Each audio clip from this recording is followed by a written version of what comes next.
সবাইকে জানাই সুপ্রভাত। সুপ্রভাত তো আর নেই, রোদ্র উঠে গেছে। Good morning. সুপ্রভাত নেই, গুড মর্নিং। সুপ্রভাত মানে সকাল সকালকে বলে, মানে আকাশ মানে কেবল সকাল হয়েছে তখন বলে সুপ্রভাত। এখন কিন্তু গুড মর্নিং। তো বাজারে গিয়েছিলাম পরশুদিন, এই যে পমফ্রেট মাছ নিয়ে এসেছি। তো অনেকদিন হলো ভিডিও পোস্ট করিনি আমি ইউটিউবে। তো আজকে আমি এই মাছটা কিভাবে রান্না, যে ডিপ ফ্রিজে রেখেছিলাম, দেখো মাছটার কি অবস্থা। বড় 4 পিস মাছ, 4 পিস মাছ, 4 পিস মাছ 700 টাকা ওজন। তো মাছটা আমি কিভাবে রান্না করব না করব তোমাদের সাথে শেয়ার করবো। অনেকদিন হলো কোনো ভিডিও পোস্ট করিনি। ওই দুর্গাপুজোর সময় একটু ভিডিও পোস্ট করেছি, তারপর শরীরটা ভালো যাচ্ছিল না, ওই জন্য কোনো রান্নাবান্নার ভিডিও বা এমনি কোনো ভিডিও পোস্ট করতে পারিনি। তো পমফ্রেট মাছটা নিয়ে এসেছি। পমফ্রেট মাছটা কীভাবে রান্না বান্না করবো না করবো তোমাদের সাথে শেয়ার করবো। স্কিপ না করে ভিডিওটি দেখতে থাকো। আমি তো ওইভাবেই রান্না করি। এছাড়া তোমরা যদি অন্য এই পমফ্রেট মাছটার অন্য কোনো রেসিপি জেনে থাকো অবশ্যই আমাকে জানাবে। আমি চেষ্টা করবো ওইভাবে তোমাদের ওই রেসিপিতে রান্না করার। তো চলো, মাছটা একটু বড় হয়ে আছে, মাছটা আমি একটু জলে ভিজতে দিলাম। মাছটা একটু ভিজুক, তারপরে যখন রান্না করবো তোমাদের সাথে সেটা আমি রান্না শুরু হয়ে গেছে। এখানে ভাত বসে দিয়েছি, এখানে আমার ছেলের দইয়ের দুধ জাল দিচ্ছি, তারপরে আবার এই যে মানুষের দুধ জাল হবে। আর মশলাটা আমি একটু এর মধ্যে ভিজিয়ে রাখবো, 2-3 মিনিট ভিজিয়ে রাখবো, তারপর পেস্ট করবো। মশলাটা আমি একটু অল্প একটু পোস্ত ভিজাবো,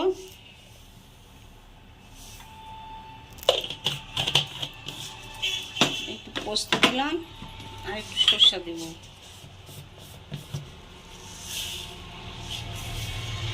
এই সরষার পরিমাণটা অল্প।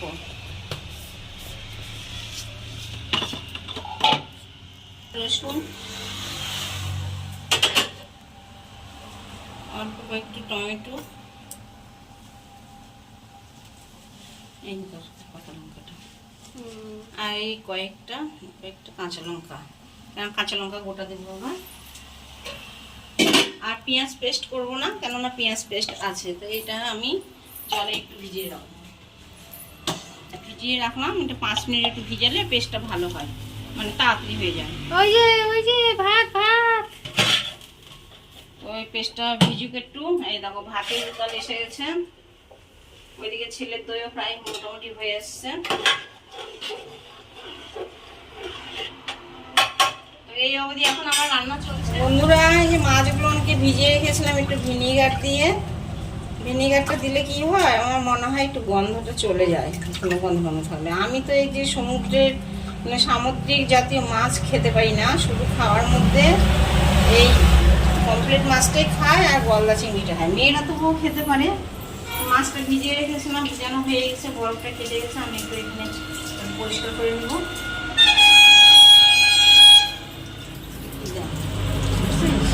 কি ওটা?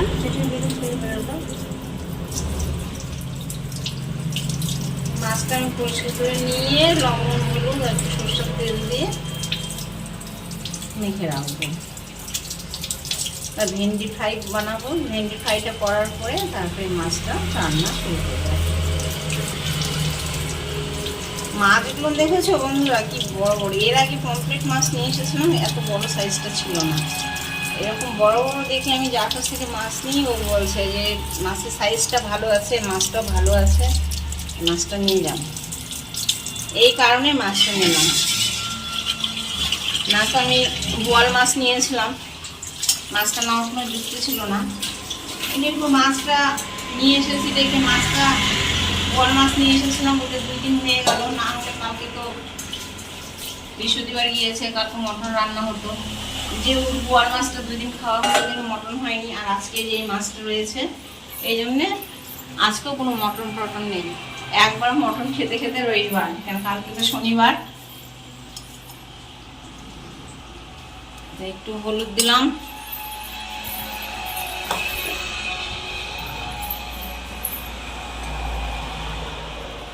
লবণ দিলাম। আমার রান্নাঘরটা ছোট, মানে রান্নাঘরটা তো আর রান্নাঘর ওই হিসেবে বানানো ছিল না, ওইটা আমার আগে ঠাকুর ঘর বানানো ছিল। তো ঠাকুর ঘর পরে আমি উপরে নিয়ে চলে গেছি। আর ওইটাতে আমি রান্নাঘর করেছি, কারণ আগে রান্নাঘর আমার অন্যদিকে ছিল। সেই হিসাবে রান্নাঘরটা আমার ছোট হয়ে গেছে। ঠাকুরঘর তো আর বেশি বড় হয় না, সেই হিসেবে ওই ঘরটা করা। তো ঘরটা বড় করার মতন কোনো রাস্তাও ছিল না, কেন দুই পাশে 2 সিঁড়ি উঠে গেছে। তো এই কারণে কিছু কিছু জিনিস আমাকে এখানেই করতে, মানে মাছ নিয়ে এলে মাছটা ধুয়ে মাছের লবণ হলুদটা আমাকে, মানে আমি বাসন ধোয়ার জন্য এরকম বেসিন বানিয়েছি। যেহেতু আমি এখানে বাসন ধুই না, ওই ফাইবারের বাসন টাসন বা ডিনারের প্লেট টেটগুলো একটু ধুই আমি, টুকটাক 2-1টা। আর কাজের মাসি না এলে তখন আমি এখানে বাসন মাজি। কাজের মাসি আছে বাড়িতে, কাজের মাসি এই যে এই জায়গাটা বাসন মাজে, ও এখানে বাসন মাজতে পারে না। তো আমি আবার বসে বসে বাসন মাজতে পারি না, আমার হাঁটু ব্যথা।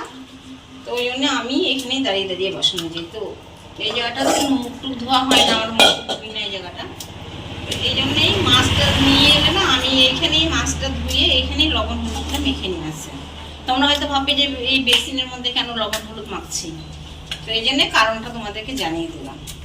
মানে রান্নাঘরে বেসিন আছে, রান্নাঘরের বেসিনটাও আমি অত ইউজ করি না, টুকটাক একটু হাতটা ধুই, কিন্তু ওই বেসিনে মাখা যাবে না। আর এটা যেহেতু পাথর বসন আছে, এটাতে মাখা যাবে। তাই এই মাছে লবণ হলুদ তেল মাখিয়ে দিলাম। তো এটা 5 মিনিটের জন্য ভাত, আমি ততক্ষণ ভেন্ডিটা ফ্রাই করি। বন্ধুরা, ছেলের দইয়ের দুধ জাল হয়ে গেছে, এই যে ওর দই বসাবো ছেলের। এবার এইটা আমাদের হচ্ছে, একদিকে দুধ বসিয়ে দিয়েছি আর একদিকে যে কড়াই বসিয়ে দিয়েছি। তা আমি ভেন্ডিটা আগে ফ্রাই করে নিব। আজকে আর কিছু রান্না করবো না, ভেন্ডি ফ্রাই আর এই মাছের গা মাখামাখা করবো। এই যে ভেন্ডিটা কেটেছে, মেয়ে কাটলে এইভাবে ভেন্ডি কাটে, আমি কাটলে এইভাবে কাটি না, আমি একটু অন্যভাবে কাটি। তো ভেন্ডিটা ফ্রাই করবো। ক্রস করে যাচ্ছে না কাটা একদম। মশলাটাও আমার রেডি করা হয়ে গেছে, কেননা লাইনের ব্যাপার তো, লাইন ফট করে যদি চলে যায়, যেন মশলাটাও করে রেডি করে রেখেছি। ভেন্ডিটা ফ্রাই করি। ভেন্ডি ভাজা হয়ে গেল, ভেন্ডি ফ্রাই হয়ে গেছে। তো ওই তেল একটু রয়ে গেছিলো, ওই তেলের মধ্যে আমি আর একটু তেল দিয়ে নিলাম। বেশি তেল দিব না, কেননা আমি একটা একটা করে মাছ ভাজবো। বেশি তেল দিলে না তেলটা রয়ে যায়, মাছের তেল, ওই মাছের তেল অন্য মাছে ব্যবহার করতেও আমার ভালো লাগে না, বা তরকারিতেও ব্যবহার করতে ভালো লাগে না। তেল গরম হয়ে গেছে, আমি এক পিস করে ভাজবো। একটু টাইম লাগবে, দাঁড়াও আমি আগে সরি। ফুটবে না, একটু টাইম লাগবে, কিন্তু আমি এক পিস করেই করবো। ঢাকা দিয়ে দিলাম, কেননা যদি ফোটে গায়ে এসেও পড়বে না, আর এই টাইলসগুলো মাখবে না। কেননা কালকে পরশু দিনই আমি টাইলসগুলো সম্পূর্ণ সাবান দিয়ে পরিষ্কার করেছি, এই জন্য আমি ঢাকা দিয়ে দিলাম। বন্ধু, আমি তো বয় যে কড়াইয়ের মধ্যে পটপট পটপট করছে মাছ, কতক্ষণ ধরে ভিজিয়ে রাখলাম। তা আমি তো এক পিস করে মাছ ভাজতে একটু টাইম লাগবে। তো মাছটা ভাজা হয়ে যাক, তারপরে আমি আবার কীভাবে রান্না করবো শেয়ার করবো। চলো তো মাম্মা কি করে দেখি, আসো।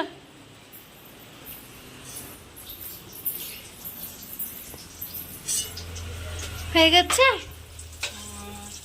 বললাম কি করলে? পনির ভাজলাম, পনিরটা বাসি ছিল।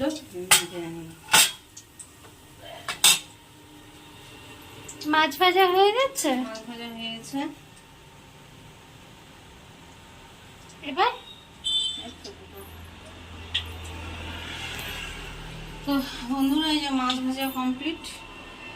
তা আমি একটু রসুন কুচি আর এই যে কাঁচা লঙ্কা চিড়ে নিয়েছি, এটাকে আগে দিব। এই যে গন্ধ পেয়েছে তোমার বেটা। গরম গরম গরম নিয়ে যাচ্ছে। বুবু চলো চলো, হ্যাঁ গরম গরম। গরম পরে দিব, পরে আসো এদিকে আসো, পরে দিব গরম। আচ্ছা বসো। এই যে পেঁয়াজ কুচি, পেঁয়াজ কুচিটা দিয়ে দিলাম।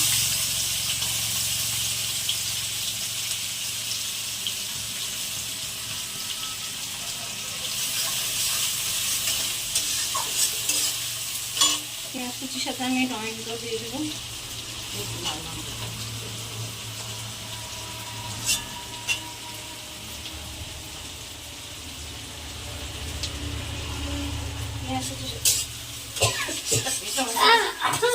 ছাদ বেরিয়েছে, দিয়ে দিলাম। এটা একটু লাল লাল করে ভেজে নেব।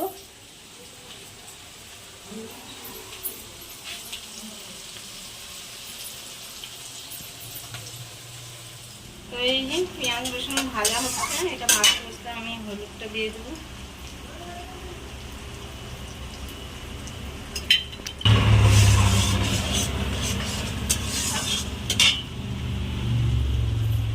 স্বাদ অনুযায়ী লবণ দেবো।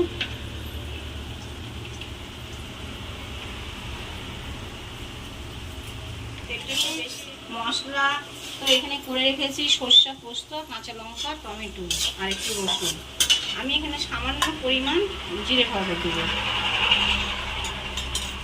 করে রেখেছি। কাঁচা লঙ্কা কেমন ঝাল জানি না, কালকে দাদা নিয়ে এসছে বাজার থেকে, এই জন্য আমি অল্প একটু গুঁড়ো লঙ্কা দেবো। গুঁড়ো লঙ্কাটা দিতাম না, কিন্তু কাঁচা লঙ্কাটা কেমন ঝাল জানি না, কয়েকটা কাঁচা লঙ্কা চিড়ে দিয়েছি। মেয়ে আর মেয়ের বাবা তো ঝালটা কমই খায়, আমি সামান্য পরিমাণ গুঁড়ো লঙ্কাটা দিলাম, কেননা সামুদ্রিক মাছ তো একটু হালকা একটু ঝাল না হলে আমার মনে হয় ভালো লাগে না। অনেকে আবার ঝোলের মধ্যে মানে নামানোর আগে একটু চিনি দিয়ে দেয়, আমি আবার চিনিটা অ্যাড করি না, কেননা আমার চিনিটা সব জিনিসে মানে মানে একটু অপছন্দ, মানে কোনো জিনিসে আমি চিনি দিই না, শুধু একমাত্র পোলাও করলে পোলাওয়ে চিনি দিই। এবার যে মশলাটা পেস্ট করে রেখেছিলাম সেই মশলাটা দিয়ে দিলাম। এবার এই মশলাটা দিয়ে একটু ভালো করে কষিয়ে দেবো।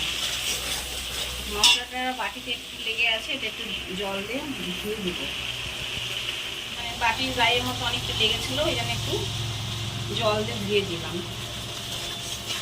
এবার এটাকে একটু ভালো করে কষিয়ে নেব, ঢাকা দিয়ে দিলাম। থেকে তেল সম্পূর্ণ থেকে তেল বেরিয়ে এসেছে, মশলাটা আমার ভাজা ভাজা হয়ে গেছে।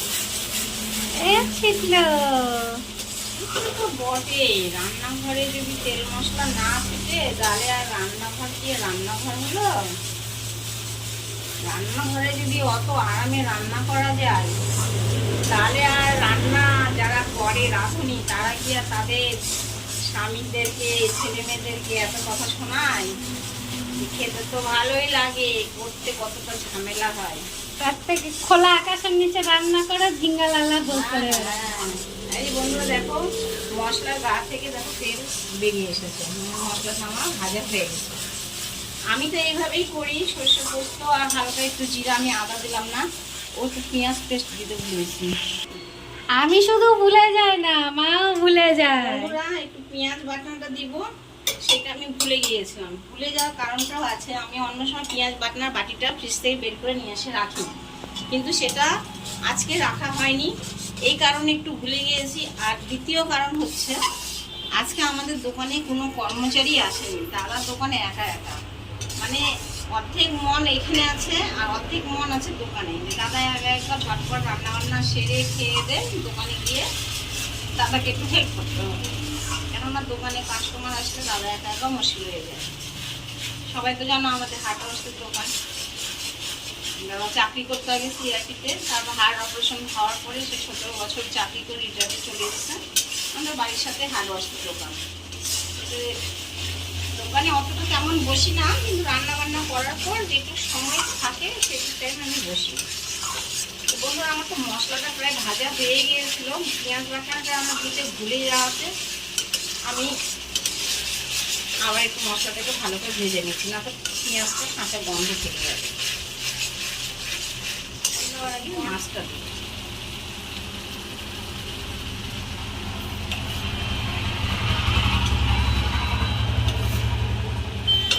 এই বড় বড় মাছ তো ননস্টিকের কড়াই হলে ভালো হতো। ননস্টিকের কড়াই মানে এরকম ছাত্রানো থাকে, গোল টাইপের, এরকম বড় জায়গা থাকে। আমিও তোমাকে বলতামই যে ননস্টিকের কড়াইটা বের করে দিব কি আজকে। এই কড়াইগুলো একটু গোল টাইপ থাকে, কিন্তু ননস্টিকের কড়াই তো আবার আন্টি মাছতে পারে না। ননস্টিকের কড়াই যদি আমি আমার বাড়ির মাসিকে দেই না, ও মানে ননস্টিকে উঠিয়ে দেবে। পূর্ব ভবিষ্যতে তাওয়াগুলো দিয়ে মাছতে ও এত সুন্দর করে মেজে দেয়, মানে একটা তাওয়া 3 মাসের বেশি যায় না। তো এই যে বন্ধুরা দেখো, একদম জল টানা টানা ঝোলটা টেনে গেছে, আর শুকাবো না। এখন গ্যাসটা অফ করে দেবো, এই গরমে গরমে আরেকটু টেনে যাবে। আমি কিভাবে করলাম তোমাদের সাথে সবকিছু শেয়ার করলাম। এখন শুধু খেয়ে দেখতে হবে যে কেমন হয়েছে। এবার এই রান্নাটা যদি তোমরা অন্যভাবে কেউ করে থাকো আমাকে অবশ্যই জানাবে। ভিডিওটি আমি এখানেই শেষ করছি। সবাই ভালো থাকো, সুস্থ থাকো, টাটা।